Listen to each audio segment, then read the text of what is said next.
Right then, another vlog. This one's a little bit different because we're on the Mark 5 and we got to a point yesterday where we're ready to swap gearbox, which we'll talk about in a minute. And I just said to Paul, well, rather than doing it in the comfort of the workshop, it's nice weather outside. When we're racing, we've not got a two-poster ramp and all this snap-on toolbox to work with. So I said, why don't we get it outside, sort all the floor out, 'cause we needed to do that anyway, and do it like we would at the track. So that's what we're going to do. So we'll have a little walk around car, because we've made a few little changes, and then we'll see what we've got going on for gearbox. So put some little gurneys on bonnet to try and sort of disrupt the airflow coming up the bonnet here, to try and create a vacuum here and pull the air out from under the bonnet. Even though we've got everything done on this, it still wants to get a bit warmer than we want to do. We've put all new discs and pads on all round. We've made these little blanks for the arch liners, like for the arch vents. So when it's wet, we can put them in. When it's dry, we'll take them out.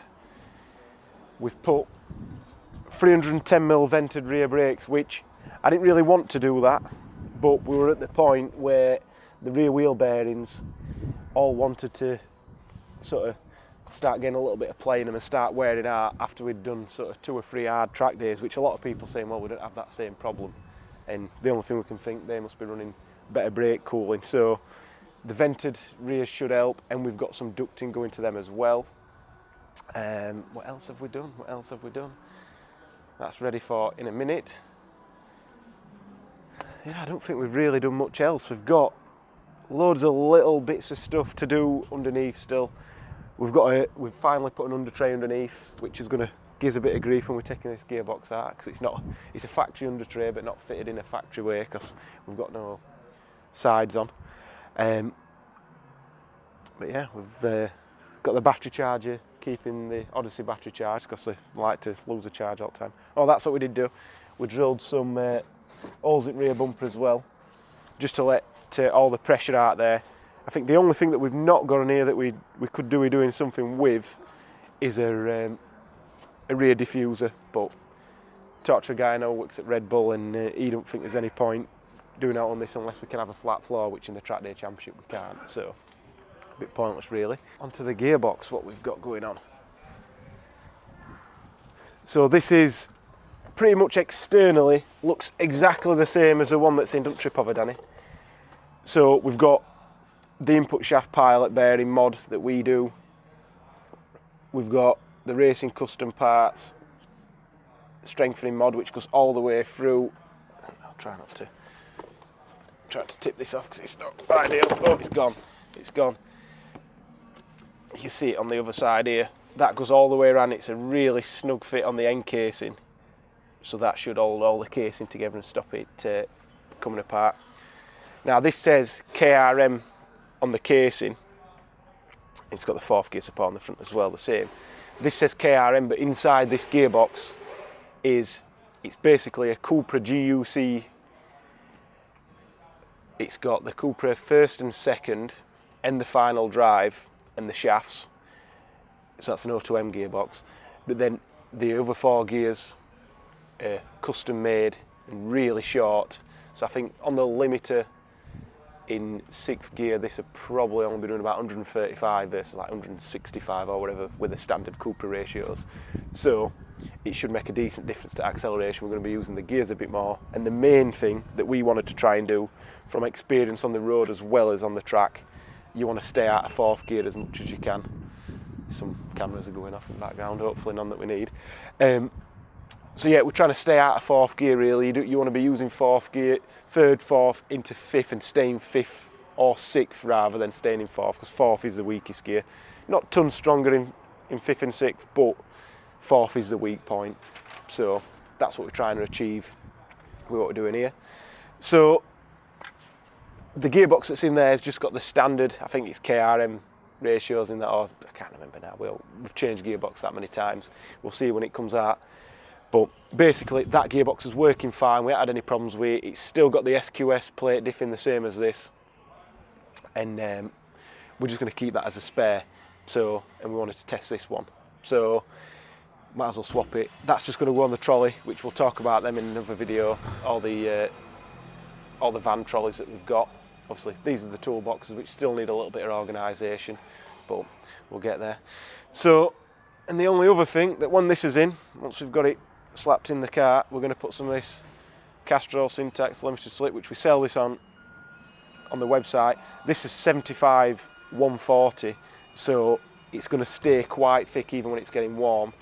And then the idea with this car, because we've got the Cosworth dash in there, the idea is to put a thermocouple of some kind inside this gearbox and just see what the oil's actually getting, because I don't really want to put an oil cooler on it if I can, because then you've got an extra failure point. Your pump and your oil cooler could split, and or one of the lines or one of the fittings, and then you create a problem. But we'll see what we can do, and we'll go from there basically. So Paul's here. We've got a few cameras set up. I'm going to keep my mic recording, and yeah, we're going to rip in. So the idea is, it's not a race, but we'll see how long it takes us to do this gearbox. It might take longer than we want it to, so we might forget about that portion of things. But we should have a decent setup. I think an hour. What do you think, Paul? Yeah, hour and a half. Yeah, something like that. We've done them quicker when there's like 2 or 3 people that know what they're doing, but we've only got one who knows what they're doing. It might take a bit longer. So let's get cracking. First job, put this back on here, otherwise it's going to be getting in his way.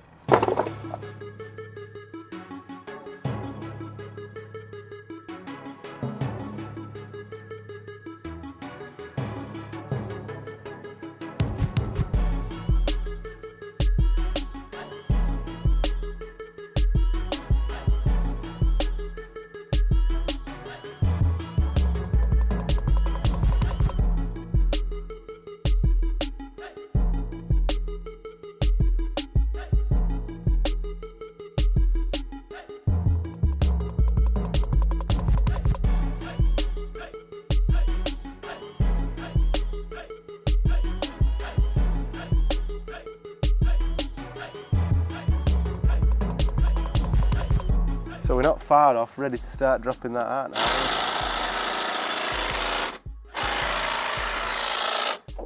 Clutch line's all disconnected. Gear linkage is all off. There's that one top valve and bolt. Yeah. So we'll need a jack. Yeah, we'll get a jack out. We've got that blanked off. Linkage is just hooked out that way. We've got to take this off and measure this when we do it, because it's a one-off piece. We'll have a spare. One bolt holding it in at the minute, as well as the mounting bolts, but they'll pull them in a sec. So I just need to go get a jack, and ready to rock.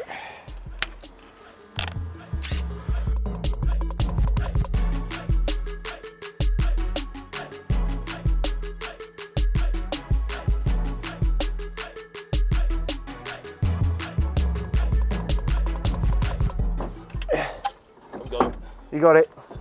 Here we go.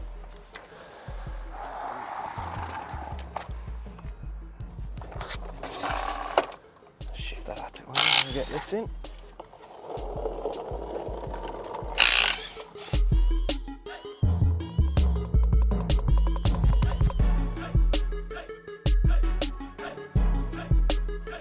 This is so we can run this custom racing parts brace.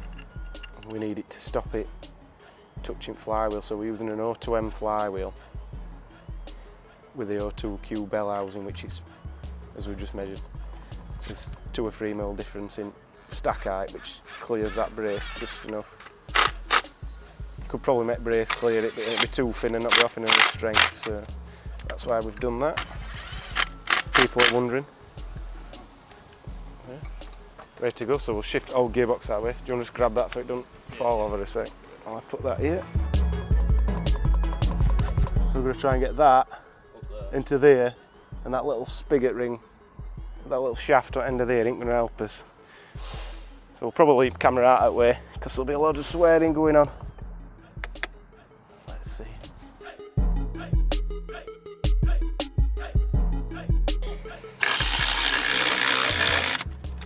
Nice on at your end. Yeah.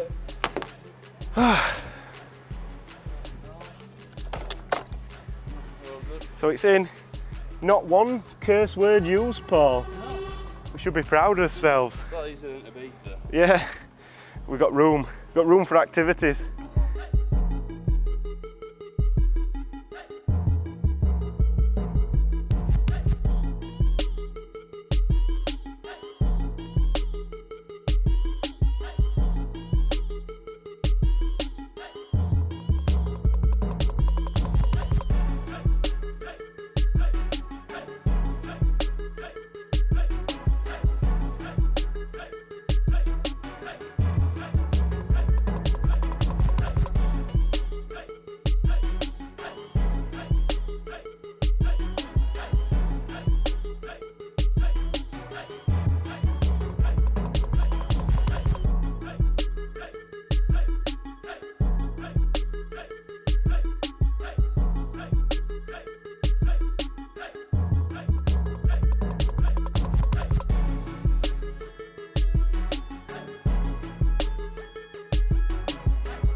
So, what are we?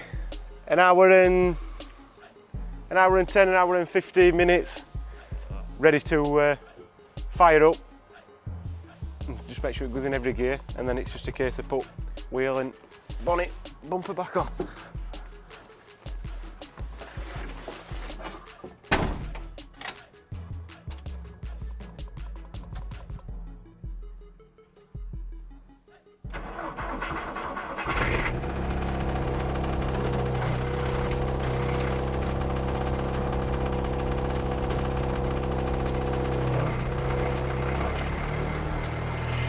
First, second,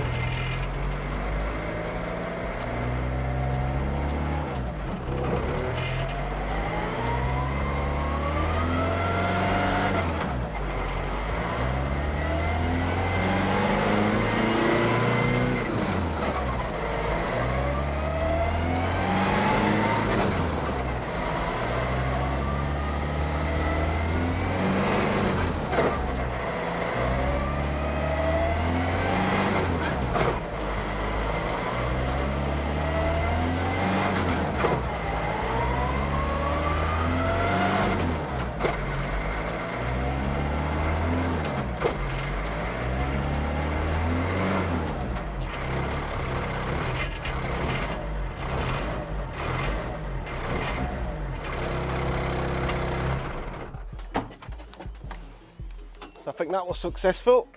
You can hear it sort of third gear onwards, it winds a fair bit more, but that's because the gears are not as helical, which should stop the shaft spreading apart as much as well. And obviously it's a bigger tooth with a bit more strength, so hopefully it holds up. So the work is not complete, Paul. Let's carry on.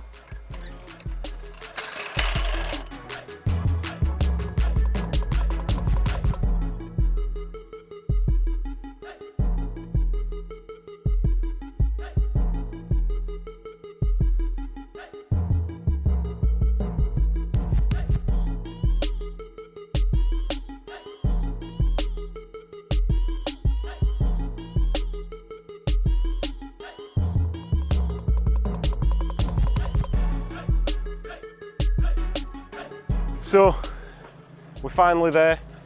We're probably done nearly 10 minutes ago, so about an hour and a half like Paul said, but Danny messes about when it comes to coming down and filming stuff.